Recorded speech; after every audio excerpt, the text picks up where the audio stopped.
এতিয়া সন্ধিয়া 6:30 বাজিছে আৰু মই আহিছো বজাৰ কৰিবলৈ। বজাৰলৈ আহি প্ৰথমতে মই আমাৰ নগাঁৱৰ পঞ্চমুখী হনুমান মন্দিৰ ভাগ দৰ্শন কৰি লৈছো। এয়া চাওকচোন মন্দিৰৰ ভিতৰৰ প্ৰতিমূৰ্তি আৰু মন্দিৰ দৰ্শন কৰিয়ে মই বজাৰলৈ যাম। প্ৰথমতে মই আপোনালোকক এই মন্দিৰ ভাগৰ ওচৰৰ পৰিৱেশটো দেখুৱাই দিছো। এই মন্দিৰৰ নিচেই কাষতে আছে আমাৰ নগাঁৱৰ ASTC বাছ ষ্টেচনটো আৰু এই মন্দিৰৰ পৰা কিছু আগলৈ গলে আমাৰ নগাঁৱৰ ডিস্ট্ৰিক্ট লাইব্ৰেৰী পোৱা যায়। একাষে আছে নেহেৰুবালি আৰু একাষে আছে গভৰ্ণমেণ্ট বয়েজ স্কুল আৰু গভৰ্ণমেণ্ট গাৰ্লছ স্কুল। আৰু মই এতিয়া ইয়াৰ ওচৰতে থকা বজাৰখনত বজাৰ কৰিম, আপোনালোকে ভিডিঅ'টো চাই থাকিব। নেহেৰুবালিৰ কাষতে ৰাস্তাৰ কাষে কাষে এখন বজাৰ বহে। এয়া চাওকচোন ৰাস্তাৰ দুয়ো কাষে বহে বজাৰখন আৰু এই বজাৰখন দিনতো থাকে ৰাতিও থাকে আৰু ইয়াতে বিভিন্ন ধৰণৰ পাচলি পোৱা যায়।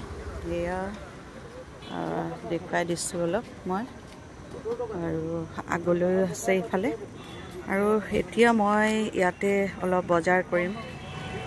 আম কেনেকৈ দিছে? আম নেকিটো? আম কেনেকৈ দিছে? কেজি 60 টকা।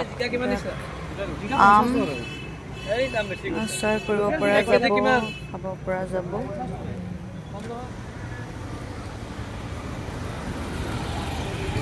ভাল চাই দিব দেই, বাছি বাছি দিব, ভাল দিব, যি টি দি নিদিব। মই কিন্তু বাচিবও নোৱাৰো নহয় এইখিনিতে।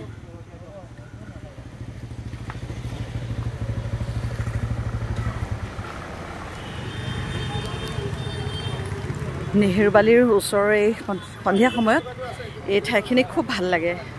এয়া চাওকচোন নেহেৰুবালিৰ ভিতৰৰ পৰিৱেশ মই সন্ধিয়া সময়ত ভিডিঅ' কৰি আগতে দেখুৱাইছোঁ আৰু এই ৰাস্তাটোৰ ভিডিঅ' কৰিছিলোঁ, কিন্তু এইখিনি সময়ত যথেষ্ট ভিৰ হয় আৰু বিশেষকৈ ৰাস্তাৰ দুয়োকাষে থকা এই যে পাচলিৰ বজাৰখন আছে, এই বজাৰখনতে বিভিন্ন বস্তু ওলায়, খুব ভাল লাগে।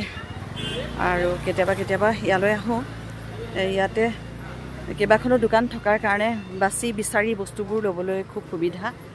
আৰু সেয়া ৱালৰ সিফালে নেহেৰুবালি। সেয়া মই অকণমান পৰিৱেশটো আপোনালোকক দেখুৱাই দিছোঁ, চাওকচোন।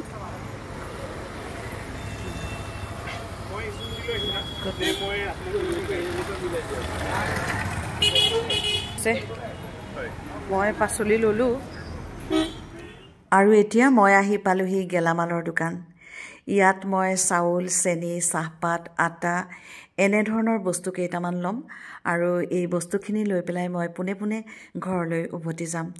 যিহেতু মানুহজন এক্সিডেণ্ট হৈ বিচনাত পৰি আছে, বেড ৰেষ্টত আছে, সেয়েহে এতিয়া সকলো বজাৰ সমাৰ ময়ে কৰিব লগা হৈছে আৰু কৰিব লাগিবই। এয়াই হৈছে জীৱনৰ নাম, জীৱন এক সংগ্ৰাম।